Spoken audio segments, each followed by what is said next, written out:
ഇപ്പം ഞാനല്ല, ഈ കുറേ അമ്മമാർ ഇങ്ങനെ കാത്തിരിക്കുകയാണ് ഇവരെ ഇറക്കരുത്. എനിക്ക് ഓരോ ദിവസവും ഓരോ പേരും പുതിയ പുതിയ ആളുകളാണ് വിളിച്ചിട്ട് പറയണത്, ഒരു കാരണവശാലും അവർ പുറത്തിറങ്ങരുത്.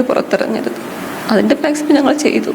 അപ്പോൾ ഞാൻ മാത്രമല്ല, ഇപ്പം സിദ്ധുവിൻ്റെ അമ്മയെന്ന് പറഞ്ഞാൽ ഞാൻ മാത്രമല്ല ഉള്ളത്, ആയിരക്കണക്കിന് അല്ലെങ്കിൽ കോടിക്കണക്കിന് ആളുകളാണ് ഉള്ളത്. അവർക്കൊന്നും ഇത് സഹിക്കാൻ പറ്റില്ല. പൂക്കോട് വെറ്റിനറി സർവകലാശാലയിൽ മരിച്ച വിദ്യാർത്ഥിയായ JS സിദ്ധാർത്ഥിന്റെ മരണവുമായി ബന്ധപ്പെട്ട കേസിലെ 19 പ്രതികൾക്കും ഇപ്പോൾ ഹൈക്കോടതി ജാമ്യം നൽകിയിരിക്കുകയാണ്. എന്നാൽ ഈ പ്രതികളൊക്കെ തന്നെയും ജാമ്യാപേക്ഷയുമായി എത്തിയപ്പോൾ തന്നെ ജാമ്യം കൊടുക്കരുത് എന്നാവശ്യപ്പെട്ടുകൊണ്ട് സിദ്ധാർത്ഥിന്റെ മാതാവായ ഷീബയും രംഗത്തെത്തിയിരുന്നതാണ്. ഇപ്പോൾ 19 പ്രതികൾക്കും ജാമ്യം കിട്ടിയിരിക്കുകയാണ്. ഇപ്പോൾ സിദ്ധാർത്ഥിന്റെ മാതാവായ ഷീബയാണ് നമ്മളോടൊപ്പം ചേരുന്നത്. 19 പ്രതികൾക്കും ജാമ്യം കിട്ടിയിരിക്കുകയാണ്. എന്താണ് തോന്നുന്നത്? അപ്പോൾ അതിനിപ്പോൾ ശരിക്കും നിരാശയാണ് എനിക്കിപ്പോൾ. ഞങ്ങളത് കേസ് നടക്കുന്നതേ ഉള്ളൂ, CBI അത് അന്വേഷിക്കുന്നതേ ഉള്ളൂ. അപ്പോൾ അതിൻ്റെ ഇടയ്ക്ക് ജാമ്യം കിട്ടി അവരെന്തൊക്കെ ചെയ്യുമെന്ന് ഞങ്ങൾക്കറിയില്ലല്ലോ. അപ്പോൾ ഞാനിപ്പം ശരിക്കും നിരാശയാണ്. അവർ മാക്സിമം അവരെല്ലാം തെളിവുകളെല്ലാം നശിക്കേണ്ടത് നോക്കിയിട്ടുണ്ട്, അത്രയും ദിവസം കൊണ്ട് തന്നെ, അന്നത്തെ ദിവസം തന്നെ. അപ്പോൾ ഇനി ഇവിടെ ഇറങ്ങിയാൽ എന്തായിരിക്കും എന്നുള്ളത് നമുക്ക് ഊഹിക്കാവുന്നതേ ഉള്ളൂ. ഈ പ്രതികൾ അറസ്റ്റിലാവുന്നത് തന്നെ ഒരുപാട് വൈകിയാണെന്നൊക്കെ അന്ന് തന്നെ കുടുംബം ആരോപിച്ചിരുന്നതാണ്. ഇപ്പോൾ അത് കഴിഞ്ഞിട്ട് ഇപ്പോൾ ജാമ്യം ലഭിച്ചിരിക്കുകയാണ്. പ്രത്യേകിച്ച് CBI കേസ് ഏറ്റെടുത്ത് കുറച്ച് ദിവസമാകുന്നതേ ഉള്ളൂ. ഈ ഫോറൻസിക് റിപ്പോർട്ട് അടക്കം പുറത്ത് വന്നിട്ടില്ല. അപ്പോഴാണ് ഈ ജാമ്യം ലഭിച്ചിരിക്കുന്നത്. അപ്പം വീണ്ടും ഈ തെളിവുകളൊക്കെ നശിപ്പിക്കും, അങ്ങനെ ഒരു ഭയം ഉണ്ടോ? അതാണല്ലോ ഞങ്ങൾക്ക് ആ തെളിവുകൾ നശിച്ചു, പകുതിയിലേറെയും നശിച്ചു കഴിഞ്ഞു. ഇനിയുമുള്ളത് അവരെങ്ങനെ നശിപ്പിക്കാമെന്ന് കാത്തിരിക്കുകയാണ്. അപ്പോഴാണ് ഇവരുടെ പുറത്തിറങ്ങുന്നതും കൂടെ.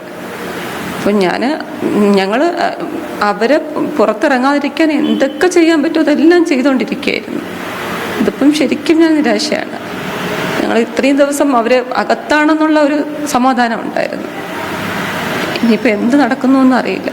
CBIയുടെ ഒരു റിപ്പോർട്ട് വന്നിട്ട് പോലും ഇല്ല. എന്തുദ്ദേശിച്ചാണെന്ന് ഞങ്ങൾക്കറിയില്ല. ഈ പോലീസിന്റെ അന്വേഷണത്തിൽ തൃപ്തികരമല്ലാതിരുന്നത് കൊണ്ടാണ് സിദ്ധാർത്ഥിന്റെ അച്ഛനടക്കം ഇടപെട്ടുകയും CBIയുടെ അന്വേഷണം ആവശ്യപ്പെടുന്നത്. പിന്നെ ഇപ്പോൾ നിലവിൽ ഈ പറഞ്ഞതുപോലെ ഫോറൻസിക് റിപ്പോർട്ട് അടക്കം എയിംസിൽ നിന്ന് വന്നിട്ടില്ല. മരണകാരണം ആത്മഹത്യയാണോ എന്നതടക്കമുള്ള കാര്യത്തിൽ നമുക്ക് വ്യക്തത വന്നിട്ടില്ല. അപ്പം ഈ CBIയുടെ അന്വേഷണത്തിൽ നിലവിൽ കുടുംബം തൃപ്തരാണോ? CBIയുടെ അന്വേഷണം നടന്നു പോകുന്നു. എനിക്ക് നിയമപരമായ കാര്യങ്ങളൊന്നും ഞാൻ ഇപ്പോൾ നോക്കാറില്ല. ഞാനിപ്പം റൂമിൽ നിന്ന് പോലും ഇറങ്ങാറില്ല. ഇപ്പം തന്നെ ഞാൻ ഹോസ്പിറ്റലിൽ നിന്ന് വന്നിരിക്കുന്നു. എനിക്ക് ഈ കാര്യം മാത്രമേ അറിയാവുള്ളൂ. അവർ ജയിലിലാണ്, കേസ് നടക്കുന്നുണ്ട്, ഇത്രേ അറിയാവൂ. ഇന്നാ പെട്ടെന്ന് ഈ വാർത്ത അറിയുന്നത്. ഞാൻ ശരിക്കും സങ്കടത്തിലാണ്. ഈ ജാമ്യം പ്രതികളുടെ ഒരു രക്ഷപ്പെടലായി കാണുന്നുണ്ടോ? അതൊന്നും നടക്കില്ല. എന്നാലും നമ്മുടെ ഉള്ളിലുണ്ടല്ലോ ഒരു ഭയം. ഇനി എന്തെങ്കിലുമൊക്കെ തെളിവുകളുണ്ടെങ്കിൽ അവരുടെ കയ്യിലുണ്ടെങ്കിൽ അത് ഒതുക്കാനായിട്ട് അവർക്ക് കഴിയുമായിരിക്കും എന്ന് എൻ്റെ മനസ്സിൽ തോന്നുന്നു. അത് നടക്കാതിരിക്കട്ടെ. ഇപ്പം ഞാനല്ല, ഈ കുറേ അമ്മമാർ ഇങ്ങനെ കാത്തിരിക്കുകയാണ് ഇവരെ ഇറക്കരുത്. എനിക്ക് ഓരോ ദിവസവും ഓരോ പേരും പുതിയ പുതിയ ആളുകളാണ് വിളിച്ചിട്ട് പറയണത്, ഒരു കാരണവശാലും അവർ പുറത്തിറങ്ങരുത്. അതിൻ്റെ മാക്സിമം ഞങ്ങൾ ചെയ്തു.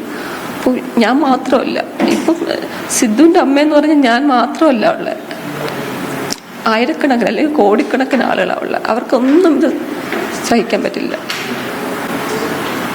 നിലവിൽ ഉപാധികളോടെയാണ് കോടതി ജാമ്യം നൽകിയിരിക്കുന്നത്. സംസ്ഥാനം വിട്ട് പുറത്തു പോകരുത്, അതുപോലെ തന്നെ വയനാട് ജില്ലയിൽ പ്രവേശിക്കരുത് തുടങ്ങിയ ഉപാധികളോടെയാണ് ജാമ്യം നൽകിയിരിക്കുന്നത്. എങ്കിൽ പോലും പ്രധാന പ്രതികൾ ഉൾപ്പെടെ 19 പേർക്കും ജാമ്യം ലഭിച്ചിരിക്കുകയാണ്. ഇക്കാര്യത്തിലാണ് ഇപ്പോൾ സിദ്ധാർത്ഥിന്റെ അമ്മ പ്രതികരിച്ചിരിക്കുന്നത്.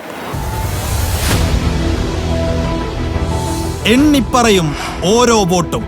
June 4 media 1-നൊപ്പം.